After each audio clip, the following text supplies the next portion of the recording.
ओ हाय। हाँ, आप लोग सोच रहे होंगे कि मैं ये क्या क्या कर रहा था, ये मैं क्या सोच रहा था। मैं बताता हूँ, कल एक्चुअली ना मैं अपने फ्रेंड्स के साथ, दो फ्रेंड्स के साथ डिनर पे गया था। ठीक है, तो हमने ऑर्डर किया, पेमेंट करके ऑर्डर किया हमने। तो ना हमारा वहाँ पर एक और फ्रेंड आ गया। अब हम ऑर्डर कर चुके थे, तो हमने कहा यार दोबारा इसके लिए ऑर्डर करेंगे, वेट करना पड़ेगा। तो हमने उसके साथ शेयर कर दिया। तो बेसिकली हमने नहीं, सिर्फ मैंने शेयर किया उसके साथ। लेकिन जब उसने हमें रीइंबर्स किया वो पेन का, तो वो हम तीनों में डिवाइड हो गया जो पहले से वहां पर बैठे हुए थे। तो आज मेरे को थोड़ा सा ख्याल आ रहा है कि यार ये हुआ क्या, मेरे को समझ नहीं आया। क्योंकि खाना तो सिर्फ मैंने शेयर किया था उसके साथ, लेकिन जो उसका बिल उसने हमें जो कंपनसेट किया वो हम तीनों में डिवाइड हो गया। तो भैया वो दोनों हंस रहे थे, मेरे को कुछ शक सा हो रहा था। तो आज सुबह जब मुझे ध्यान आया तो मुझे लग रहा भैया कुछ तो गड़बड़ है दया। तो भैया ये पकड़ना पड़ेगा कि गड़बड़ कैसे निकालूं, समझ ही नहीं आ रहा। चलो कोई नहीं, मैं टू कैप्टन की वीडियो देखता हूँ, वो सैक्रिफाइसिंग गेनिंग वाली। ठीक है जी, और फिर कुछ करता हूँ। तो जल्दी से आप भी ना जल्दी से दिमाग से निकाल दो बहाना और बजाओ गाना, मैं जरा हिसाब कर लूँ तब तक। ठीक है, एडू कैप्टन के साथ अपने सपने साकार करे, बोर्ड्स हो या सीयूईटी हम आपके साथ चले, स्टेप बाय स्टेप हम आपको करे गाइड, टॉपर्स की गिनती में आप अपने नाम रहे, मजा भी पढ़ाई भी ये बोर्ड बूस्टर, कोई वजह नहीं भाई से ना नो तू कर, तुम भी टॉपर टॉप कर विद एडू कैप्टन है। हाँ दोस्तों, तो अगर गाना वाना सुन लिया हो तो यार जरा अपने सर का हिसाब कर दो यार। कल मेरे दोस्तों ने मुझे ठग लिया और तुम यार जल्दी से जरा हिसाब कर दो मेरे साथ। चलो आओ, ये हम बोर्ड बूस्टर आज की क्लास देखते हैं और फिर देखना कोई मेरे को ठग नहीं सकता और ना तुम्हें ठग पाएगा। तो ध्यान से देखिएगा आज की क्लास को। चलिए, तो सेक्रीफाइसिंग और गेनिंग रेशियो क्या होता है और वो निकालना क्या होता है, सबसे पहले तो ये समझिए।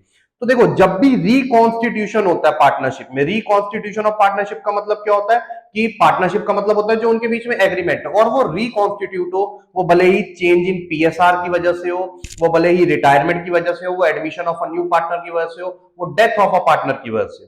तो इन किन्हीं भी रीजन से जब भी पार्टनर्स के बीच में एग्रीमेंट चेंज होता है तो देयर इज अ पॉसिबिलिटी कि वहां पर किसी पार्टनर को या तो सेक्रीफाइस करना पड़ेगा या कोई गेन कर लेगा उसकी वजह से। चलो, सेक्रीफाइस और गेन तक तो ठीक है, लेकिन जो पुरानी बनी हुई चीजें हैं, जो ओल्ड रेशियो में बनी थी, अगर उस पे वो सेक्रीफाइस और गेन कर ले तो भैया आप भी जानते हो ये गड़बड़ है। और आज की डेट में अपना कोई एक पैसा नहीं छोड़ता, ना बाप बड़ा ना भैया, सबसे बड़ा रुपया। ठीक है, तो इसीलिए ये हिसाब करना बहुत जरूरी है कि भैया किसी को बेफालतू का फायदा ना हो जाए और किसी को नुकसान भी नहीं होना चाहिए। ठीक है, तो अब ध्यान से देखिएगा हम कैसे करेंगे इसको और फिर हम क्या मतलब क्यों निकालते हैं, कैसे निकालते हैं, ये सब। तो नाउ दिस सेक्रीफाइस और gain should be followed for future course of action. अब ये जो न्यू रेशियो आपकी बनती है जिससे सेक्रीफाइस और गेन होता है किसी पार्टनर का, वो हमेशा फ्यूचर कोर्स ऑफ एक्शन के लिए होना चाहिए। वो कभी भी पास्ट बनी हुई एक्टिविटीज के लिए नहीं होना चाहिए। लाइक कि अगर हमने पास्ट में कोई गुडविल क्रिएट करी है या खरीदी है, उसके अलावा कोई जनरल रिजर्व बनाया था, ये सारे हमेशा ओल्ड रेशियो में जाने चाहिए। तो इसी के लिए हम सेक्रीफाइस और गेन निकालेंगे। But if partner do not want to distribute such reserve और गुडविल, तो उस केस में उन्हें एडजस्टमेंट एंट्री पास करनी पड़ती है और एडजस्टमेंट एंट्री के लिए सेक्रीफाइस और गेन निकालना मोस्ट इंपॉर्टेंट चीज है। और भैया बोर्ड में ना जब 3 नंबर का क्वेश्चन आ जाएगा और कर बैठोगे तो याद करोगे एडू कैप्टन को, मैं बता रहा हूं आपको। ठीक है, तो इसीलिए इंपॉर्टेंट है गेनिंग और सेक्रीफाइस निकालना। अब सबसे पहले समझते हैं सेक्रीफाइसिंग रेशियो क्या होती है। देखो, जब भी चेंज इन पीएसआर या कोई एडमिशन होता है, ठीक है, ज्यादातर इन केसेस में, तो जो पार्टनर्स दूसरे वाले हैं, पुराने वाले हैं, ठीक है जी, या फिर कोई ऐसा एक पार्टनर या मोर पार्टनर्स को ऐसा होता है कि उनको अपना जो शेयर है ना वो छोड़ना पड़ता है ताकि दूसरे वाले का बन जाए, क्योंकि भैया किसी भी रीजन से रिकॉन्स्टिट्यूशन हो सकता है। तो उस पर्टिकुलर सिचुएशन में हम किसी पार्टनर का सेक्रीफाइसिंग शेयर कैसे निकालते हैं, हमें उसका ओल्ड दिया होगा, हमें उसका न्यू दिया होगा, और जब भी हम ओल्ड माइनस न्यू करेंगे, क्योंकि ओल्ड ज्यादा है न्यू कम है, तो वो सेक्रीफाइस कर रहा होगा। ठीक है, ये वन वे ऑफ कैलकुलेटिंग है सेक्रीफाइसिंग शेयर। फिर आगे क्वेश्चन में हम और देखेंगे कि कैसे निकाल सकते हैं। अब आते हैं गेनिंग रेशियो में। गेनिंग रेशियो में क्या होता है भैया, गेनिंग रेशियो में जब कोई पार्टनर रिटायर होता है या डेथ होता है या चेंज इन पीएसआर की वजह से किसी एक या उससे ज्यादा पार्टनर को फायदा हो जाता है, मतलब पहले से ज्यादा शेयर मिल जाता है, तो गेनिंग शेयर कैसे निकाला जाता है, new profit share minus old profit share. ठीक है जी। तो आई गेस यहां तक अभी तक आपको क्लियर था। अब आगे जब हम चलेंगे तो आपको सारी कहानी समझ में आएगी। जैसे केस ऑफ एडमिशन में क्या होता है कि जब भी न्यू पार्टनर एडमिट होता है तो जनरली ऐसा होता है कि जितने ओल्ड पार्टनर्स हैं या उनमें से कुछ ओल्ड पार्टनर्स हैं उनको अपना शेयर सेक्रीफाइस, जैसे मैंने आपको एग्जांपल क्या दिया था वीडियो की स्टार्टिंग में कि भैया हम 3 दोस्त गए थे, डिनर कर रहे थे, फोर्थ फ्रेंड आ गया तो मैंने अपना सेक्रीफाइस किया। तो तुम्हें पता ही है मैं कितना अच्छा हूं दिल से, तो मैंने अपना शेयर सेक्रीफाइस किया था ना, तभी जाके वो रोटी खा पाया था हमारे साथ। तो ऐसे ही करना पड़ता है। और रिटायरमेंट के केस में अगर सपोज करो यही उल्टा केस होता, हम 3 फ्रेंड डिनर पे गए थे तो एक को जल्दी से कॉल आ गया गर्लफ्रेंड का और उसको जाना पड़ा, तो अब उसका जो शेयर आ रखा था वो हम दोनों में डिवाइड होता या किसी एक में डिवाइड होता। तो रिटायरमेंट से हमारा फायदा हो गया कि नहीं हो गया? ठीक है जी। तो ये होता है आपका गेनिंग रेशियो। अब हम क्वेश्चन सॉल्व करेंगे भैया, क्योंकि ऐसे कंसेप्ट तो समझ आने नहीं वाले हैं। अच्छा, इससे पहले मैं आपको एक चीज बता दूं, आपके पास एक बहुत अच्छा ना ऑप्शन है, अपॉर्चुनिटी है गेन करने की। देखो गेनिंग रेशियो पढ़ रहे हैं तो मेरा फर्ज बनता है मैं आपको बताऊं। तो गेनिंग के लिए आप क्या कर सकते हो, ये बॉडी गेनिंग मसल गेनिंग की बात नहीं कर रहा मैं, ये माइंड गेनिंग की बात कर रहा हूं, नॉलेज गेनिंग की बात कर रहा हूं। तो भैया अगर नॉलेज गेनिंग चाहिए आपको तो एडू कैप्टन के एप्लीकेशन डाउनलोड करिए, उस पे उसके प्रीमियम कोर्सेज को चेकआउट करिए, अपने सीयूईटी या अदर एंट्रेंस एग्जाम्स की अच्छे से डिटेल में तैयारी करिए और फिर देखिए आपकी लाइफ में कितनी गेनिंग होगी, आपकी नॉलेज में कितनी गेनिंग होगी। ठीक है जी, याद रखिएगा ये चीज। ठीक है, चलो अब चलते हैं हम क्वेश्चंस पे। तो भैया 3 पार्टनर थे एक्स, वाई और जेड। जेड है, जी है, ये डिबेट नहीं करना यार प्लीज। और partner sharing profit and losses equally, equal थे मतलब 1:1:1, ये उनकी ओल्ड रेशियो हो गई। ठीक है, पहले जो अपने पास मटेरियल अवेलेबल है हम वो लिख लेते हैं ताकि क्वेश्चन को दोबारा ना पढ़ना पड़े। It was decided that new PSR among the partners would be 3:2:1। अच्छा जी, अब उनकी न्यू रेशियो क्या दे दी हमें, विच इज 3:2:1। अब हमें निकालना भैया किसने गेन किया किसने सेक्रीफाइस किया, और अगर in case gaining sacrificing ratio बनती है, क्योंकि रेशियो अब मैथमेटिक्स अगर आप छोटी क्लास में पढ़ के आ रहे हो तो पता है रेशियो के लिए मिनिमम 2 तो होने ही चाहिए बंदे। ठीक है, चलिए आइए अब हम यहां पर लिखते हैं ओल्ड शेयर और यहां लिखते हैं न्यू शेयर, माइनस कर रहे हैं ओल्ड में से न्यू, एक्स वाई जी। ठीक है जी, तो ओल्ड शेयर एक्स का था 1/3, वाई का भी था 1/3, जेड का भी था 1/3, उसमें से न्यू माइनस करेंगे 3/6, 2/6 एंड 1/6। ठीक है, बेसिक मैथमेटिक्स है, कुछ भी नहीं है, तुम्हारे लिए तो हलवा है ये चीज। अगर हम इसको सॉल्व करेंगे, ठीक है, तो एलसीएम लेंगे तो 2 - 3 ये आ जाएगा -1/6, नेगेटिव लगा दिया मैंने। अगर नेगेटिव आया है तो इसका मतलब ये एक्स भैया ने हमारे गेन किया है। ठीक है, इसका तो 0 आ जाएगा, तो ना ये गेन पे रहे ना ये सेक्रीफाइस पे रहे, और इनका आ जाएगा 1/6 सेक्रीफाइस, क्योंकि पॉजिटिव आ रहा है, याद रखना ये। तो अब देखो गेन में भी एक है, सेक्रीफाइस में भी एक है, तो यहां पर शेयर के ही पॉइंट ऑफ व्यू से हम रखेंगे, इसको हम रेशियो नहीं बना सकते, याद रखिएगा। उसके बाद ए बी एंड सी हैं, वो 3 पार्टनर्स हैं। ठीक है जी, 5:3:2 उनकी रेशियो चल रही थी। अब आपको इन फॉलोइंग केसेस में इनकी पीएसआर निकालनी है। ठीक है जी, कि अगर वो बोल रहा है कि न्यू एग्रीमेंट के अकॉर्डिंग सी ने 1/5 शेयर ले लिया ए से, मतलब बी भैया ने तो हाथ जोड़ दिया कि सी मैं तेरे को कुछ नहीं दे सकता, तू मुझे सी मत बना। ठीक है, तो इस पर्टिकुलर केस में केस नंबर 1 में ए का सेक्रीफाइस कितना हो गया, जितना सी भैया का गेन हुआ, विच इज 1/5 ओनली, और सी का गेन कितना हो गया, जितना हमें क्वेश्चन में दिया हुआ है, विच इज 1/5 ओनली। तो जब हमें ए का न्यू शेयर निकालना होगा तो ए का न्यू शेयर क्या हो गया, जो भी उसका पहले था विच इज 5/10 - 1/5, क्योंकि उसने अपने शेयर से 1/5 जो है वो सी को दे दिया। तो जब हम इसको सॉल्व करेंगे तो ये आ जाएगा 3/10। अब हम बी का निकालेंगे तो बी का तो सेम एज ओल्ड, क्योंकि उसने तो ना कोई सेक्रीफाइस किया ना गेन किया, तो 3/10 - 0 विच इज 3/10। एंड सी भैया का जो न्यू शेयर हो जाएगा, क्योंकि उन्होंने गेन करा है तो उसका माइनस नहीं होगा, 2/10 प्लस 1/5, तो ये आ जाएगा आपका 4/10। तो हमारे इस केस में न्यू रेशियो क्या बन गई, 3:3:4। तो आई गेस आपको समझ आया होगा। अब मैं थोड़ा सा जरा इसको डिलीट कर दूं और इसका हम केस बी करेंगे। चलिए, अब केस नंबर 2 क्या बोलता है हमें, केस नंबर 2 बोलता है कि सी ने जो है 1/5 शेयर लिया, लेकिन इस बारी बी भैया को भी एंटे में ले लिया, उसने इक्वली ए एंड बी से लिया। तो इसका मतलब है ए भैया का सेक्रीफाइस कितना हो गया, ए भैया का सेक्रीफाइस हो गया आपका 1/5 इंटू 1/2 इक्वल है तो 1:1 में सेक्रीफाइस, ये सेक्रीफाइसिंग रेशियो दे रखी है, ये इक्वल का मतलब क्या है 1:1 इज सेक्रीफाइसिंग रेशियो। तो 1/5 इंटू 1/2, ए भैया ने अपनी तरफ से 1/10 दिया और बी भैया ने भी अपनी तरफ से 1/10 दिया, तब जाके 1/5 शेयर जो है वो सी का बन पाया। तो अगर हम ए का इस केस में न्यू शेयर निकालें तो ए का न्यू शेयर क्या हो जाएगा, उसका ओल्ड जो है 5/10 माइनस 1/10 जो उसका सेक्रीफाइस है, ये क्या हो गया आपका 4/10। ऐसे ही अगर हम बी भैया का निकालें तो बी भैया का जो न्यू शेयर हो जाएगा वो हो जाएगा 3/10 माइनस 1/10 विच इज 2/10।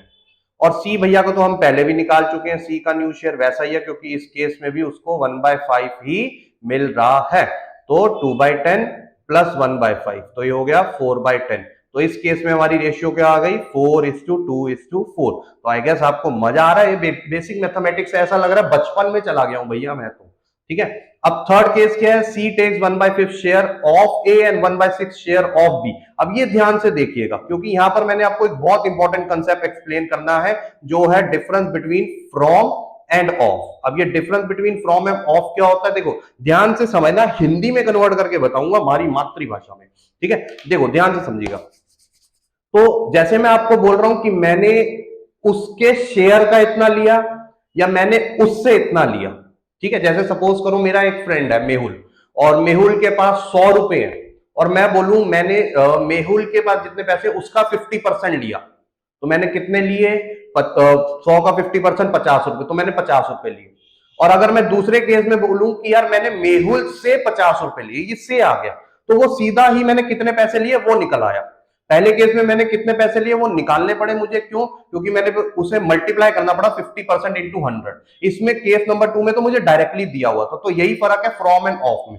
फ्रॉम में आपको डायरेक्टली दिया होता है कि कितना सेक्रीफाइसिंग शेयर है, ऑफ में आपको उसी पार्टनर के रिस्पेक्टिव शेयर से मल्टीप्लाई करके निकालना पड़ता है। जैसे इस केस में अगर हम ए का सेक्रीफाइस देखें तो वो हो जाएगा 5/10 इंटू 1/5, ये ए का शेयर है इंटू उसने कितना सेक्रीफाइस किया वो फ्रैक्शन, तो ये ए ने कितना सेक्रीफाइस किया 1/10। और अगर मैं बी का देखूं तो बी का हम निकालेंगे 3/10 उसका शेयर था, उसका 1/6 बोला हुआ 1/6, तो ये आ जाएगा आपका 1/20। जब दोनों का सेक्रीफाइस आ गया, अच्छा सी का गेन भी निकाल लो क्योंकि इस केस में हमें सी का गेन नहीं दिया हुआ, तो जितना ए और बी सेक्रीफाइस करेंगे ऑब्वियस सी बात है सी को भी उतना ही मिलेगा, भैया कहीं बाहर से तो वो लेकर आ नहीं रहा, तो 1/10 प्लस 1/20, तो ये अगर आप सॉल्व करोगे तो ये आ जाएगा 3/20, ये सी भैया का गेन आ गया। ठीक है, फिर आप इन दोनों के इन तीनों के न्यू भी निकाल सकते हो, ए का सेक्रीफाइस माइनस करके ओल्ड में से न्यू आ जाएगा, बी का सेम एंड सी का ओल्ड में ऐड कर देंगे तो न्यू आ जाएगा। ठीक है, तो थोड़ा सा हम आगे क्वेश्चन की तरफ चलते हैं। अब ये देखो एडमिशन का केस है, अब ध्यान से देखिएगा, एक्स और वाई जो है वो पार्टनर्स हैं और उनकी रेशियो चल रही थी 5 और 3। जेड भैया आ गए हाथ जोड़कर कि हमें भी एडमिट कर लो 1/4 share in the profit, calculate new profit sharing ratio of the partners. तो जब हमें जेड का शेयर, देखो ये दो तरीके होते हैं इसको करने के। ठीक है, एक है कि हमें जेड का शेयर दे दिया 1/4 के लिए एडमिट हुआ है, हमें कुछ नहीं बताया कि एक्स और वाई ने कितना सेक्रीफाइस किया, तो इस केस में हमारी एजम्पशन होती है कि जो उनके बीच में ओल्ड रेशियो चल रही थी उसी रेशियो में उन्होंने सेक्रीफाइस किया होगा जेड को पार्टनर बनाने के लिए उसके शेयर के लिए। और यहां पर हम जो मेथड यूज करेंगे वो है रिमेनिंग शेयर मेथड। अब रिमेनिंग शेयर मेथड में क्या होता है, जब भी हमें इतनी ये सेट ऑफ इंफॉर्मेशन गिवन हो कि ओल्ड रेशियो और नया पार्टनर बस, तो इस केस में सबसे पहले हम निकाल लेते हैं कि जेड को देने के बाद फर्म के पास कितना बचेगा, विच इज 3/4। ठीक है, अब ये 3/4 को जो है हम एक्स और वाई में डिस्ट्रीब्यूट कर देंगे, तो यहां से हमें एक्स का न्यू शेयर मिल जाएगा विच इज 3/4 इंटू 5/8, तो ये आपके पास आ जाएगा 15/32। वाई का भी ऐसे ही हमें न्यू शेयर मिल जाएगा 3/4 जितना भी बचा देने के लिए इंटू 3/8, ये हो गया 9/32। और जेड का तो हमें पता ही है वो 1/4 है, इसका डिनोमिनेटर सेम करने के लिए 8 कर देंगे तो ये आ जाएगा 8/32। तो हमारे पास न्यू रेशियो क्या आ गई है 15:9:8। तो आई गेस आपको समझ आया हो ये कैसा। अगर इसी को हमने दूसरे तरीके से करना हो कि जैसे मैंने आपको बोला जब कोई इंफॉर्मेशन गिवन नहीं है हमें, तो हम इसमें सेक्रीफाइसिंग रेशियो जो है वही मानेंगे जो उनकी ओल्ड रेशियो। तो उस पर्टिकुलर सिचुएशन में हम सबसे पहले एक्स का सेक्रीफाइस निकाल लेंगे, कि भैया Z जो आया था वो 1/4 शेयर के लिए था, उसमें से X ने 5/8 दिया, उसके शेयर का 5/8 दिया, क्योंकि ये ऑफ फ्रॉम, ये ऑफ वाला केस नहीं है, ये फ्रॉम वाला केस है कि Z ने 5/8 अपने शेयर का X से लिया, तो ये आ जाएगा 5/8 4 32। ऐसे ही जब हम Y का सेक्रीफाइस निकालेंगे तो Y का आ जाएगा 1/4 इंटू 3/8 विच इज 3/32। तो जब हम X का न्यू निकालेंगे या Y का न्यू निकालेंगे तो वो क्या आ जाएगा, जो जो उनका ओल्ड था विच इज 5/8 माइनस 5/32, तो 5 4 20 माइनस 5 15/32 ये आ जाएगा। उसके बाद जब हम इसका निकालेंगे 3/8 माइनस 3/32, तो यहां पर हो जाएगा आपका 439/32, और Z का तो हमें पता है। तो इस केस में भी आप देख सकते हो हमारी रेशियो, तो कान ऐसे पकड़ो कि घुमा के पकड़ो, वो तो भैया आपकी मर्जी है, अब हम क्या बोले इसमें। ठीक है, अगले केस पे चलते हैं। X और Y जो पार्टनर्स हैं और Z को एडमिट किया गया, अब इसमें स्पेसिफिक दे दिया, तो जैसे मैंने ये वाला मेथड यूज किया था, तो आप as it is same method निकालकर ये आंसर निकाल सकते हैं। मैं इसको सॉल्व नहीं करूंगा because I am waiting for your comments, कि कमेंट्स में बच्चे मुझे आंसर निकाल के बताएंगे। भैया दिल खुश भी तो होना चाहिए कि बच्चे वीडियो पूरी देख रहे हैं, सिर्फ सर के हुसन के लिए नहीं देख रहे हैं। ठीक है, उसके बाद योगेश एंड राहुल जो है वो पार्टनर्स हैं, रेशियो थी उनकी 2:1। अब जब भी परसेंटेज में दे दिया तो हमें मुकेश का शेयर निकालना है, डिवाइड बाय 100 कर दो, 1/4, ये आपके मुकेश का शेयर आ गया। Again Mukesh acquired his share from old partners, ये हमें सेक्रीफाइसिंग रेशियो दे दी है, तो इसका भी सेम ही तरीका है जैसे उस वाले का था। तो भैया तरीका सेम है तो मैं सॉल्व नहीं करूंगा, आई एम वेटिंग। उसके बाद है X and Y are partners in a firm sharing profit and losses 3:2। X surrenders 1/5 of his share, अब देखो यहां पर कहानी क्या आ गई, ऑफ, और Y ने 2/5 ऑफ हिज शेयर। तो सबसे पहले अगर हमें X का सेक्रीफाइस निकालना है तो इस पर्टिकुलर सिचुएशन में क्या होगा, 1/5 इंटू X, भैया का शेयर था 3/5, तो इसका मतलब है उन्होंने कितना सेक्रीफाइस किया होगा, 3/25। ऐसे ही अगर हमें Y का सेक्रीफाइस निकालना है तो वो हो जाएगा 2/5 इंटू ऑफ है ना, ऑफ हिज शेयर इंटू 2/5, तो ये हो गया 4/25। और Z का हमें गेन निकालना है, तो गेन निकालने के लिए क्या होगा, जितना इन्होंने सेक्रीफाइस किया 3/25 प्लस 4/25, ये आपके पास आ जाएगा 7/25। तो भैया आगे तो easy PG, it's a cake walk, वो आप लोग कर लोगे, मुझे पूरा भरोसा है आप पे। ठीक है, तो ऐसे ही कुछ क्वेश्चंस प्रैक्टिस करते रहिएगा भैया, ये एमसीक्यू में अटका देते हैं आपको, फुल फ्लेज में तो फिर भी इजी आ जाता है, लेकिन एमसीक्यू क्वेश्चन में अटका देते हैं आपको, आगे एंट्रेंस एग्जाम में बड़ी दिक्कत होगी आपको। तो आपको पता ही है एडू कैप्टन के एप्लीकेशन पर फ्री मॉक टेस्ट अवेलेबल है, बार बार क्यों बताएं भैया आपको, जब आप जानते ही हो, वेल इन्फॉर्म्ड जनता हो आप लोग, तो जाके प्रैक्टिस करो ना यार, डाउट हो तो पूछो ना, कमेंट में लिखो ना यार, कौन रोक रहा है तुम्हें। उसके बाद आता है ए और बी जो पार्टनर्स है वो sharing profit and losses in the ratio of 3:2। सी को एडमिट किया 1/6 शेयर के लिए, सी एक्वायर्ड 1/3 ऑफ हिज शेयर। अब ये क्वेश्चन मैंने स्पेसिफिकली डाला क्योंकि बच्चे इसको ना वो वाला ऑफ समझ लेते हैं, वो वाला नहीं है, ये सी का ऑफ है, कि यहां पर अगर हमें ए का सेक्रीफाइस निकालना है तो इस पर्टिकुलर सिचुएशन में हमें 1/3 इंटू ए के शेयर से मल्टीप्लाई नहीं करना, सी के ही शेयर से मल्टीप्लाई करना है, क्योंकि सी पहले लिख दिया और फिर ऑफ लिखा है। ठीक है, तो ये समझना, और यहां पर फ्रॉम आपको दे दिया तो समझ ही जाओ कहानी अब। तो 1/18। ऐसे ही बी का सेक्रीफाइस कितना, उसने बोला बैलेंस बाय बी, तो अगर सी भैया को टोटल 1/6 मिला था, उसमें से 1/18 ए से ले लिया, तो बचा कितना आपका 3 - 2 2/18, तो ये भैया ने लिया होगा बी से। अब दोनों का सेक्रीफाइस आ गया, सी का गेन है, न्यू पीएसआर, नहीं मैं नहीं कर रहा यार। ठीक है, अब आ जाओ रिटायरमेंट का केस भी देख लो, ए बी सी है, पार्टनर्स है, लॉसेस 4:3:2, सी रिटायर, सबसे इजी केस है, इसमें आपको कुछ भी नहीं करना। जब भी आपको ऐसे रेशियो दियो ए बी सी और उनकी ओल्ड रेशियो 4:3:2 है और बोल दिया भैया सी भैया रिटायर हो गए, तो इसको हटा दो। ए और बी के बीच में क्या रेशियो चल रही है, वही उनकी न्यू पीएसआर हो गई बिटवीन ए एंड बी, जो उनकी पहले उनके आपस में चल रही थी 4:3। अगर बी भैया रिटायर हो जाते तो 4:2 ए और सी में हो जाती, और ए रिटायर होता तो 3:2 बी एंड सी में हो जाती। बहुत इजी है। ठीक है, उसके बाद X Y G are partners having PSR 5:3:2, Y retire और उसने अपना शेयर ऑफ प्रॉफिट जो है वो एक्स एंड जेड को दे दिया इन रेशियो 2:1। अब ये जो रेशियो है वो गेनिंग रेशियो है, क्योंकि यहां पर एक्स और जेड जो है वो गेन कर रहे हैं, वो सेक्रीफाइस नहीं कर रहे हैं। तो इसमें हम क्या करेंगे, एक्स का गेन निकालेंगे सबसे पहले। एक्स का गेन कितना आ गया 2/3, क्योंकि 2/3 2:1 गेनिंग रेशियो थी। 2/3 इंटू एक्स का वाई भैया का कितना शेयर था जब वो रिटायर हुए, तो 3/10 था। तो जब हम इसको सॉल्व करेंगे तो एक्स भैया को कितना मिला 2/10। ऐसे ही जब हमें जेड भैया का गेन चाहिए होगा तो उन्होंने लिया y का 1/3 और y का शेयर था 3/10, तो उनको मिला 1/10। ठीक है, अब जब हमें x का न्यू शेयर निकालना है तो जो उनका ओल्ड शेयर था 5/10 प्लस 2/10, ये क्या हो गया 7/10। ऐसे ही z भैया का जब न्यू शेयर निकालना है तो वो क्या हो जाएगा 2/10 प्लस 1/10 विच इज 3/10। तो न्यू रेशियो क्या हो गई 7:3। देख रहे हो कितना इजी है। ठीक है, लेकिन एक चीज जो है वो बच्चे की लाइफ में इजी नहीं होती, वो होता है सही करियर चूज करना। तो सही करियर के लिए आई वुड एडवाइस कि आप एडू कैप्टन की प्रिंस भैया की बनाई हुई बहुत अच्छी नो योर करियर वीडियोस देखिए और उसके टेलीग्राम ग्रुप को ज्वाइन करके आप करियर डिस्कशंस का पार्ट बनिए। भैया बहुत क्लैरिटी होती है, बहुत ज्यादा क्लैरिटी होती है। ठीक है, तो आई गेस आपको आज की वीडियो पसंद आई हो। अगर आई है, कंसेप्ट क्लैरिटी हुई है, अच्छे से रिवाइज हो गया, तो जरूर बेल आइकन को दबाइएगा, सब्सक्राइब करो एडू कैप्टन के चैनल को और लाइक जरूर करना यार, मोटिवेशन मुझे भी चाहिए लाइफ में थोड़ी आप लोगों के लिए।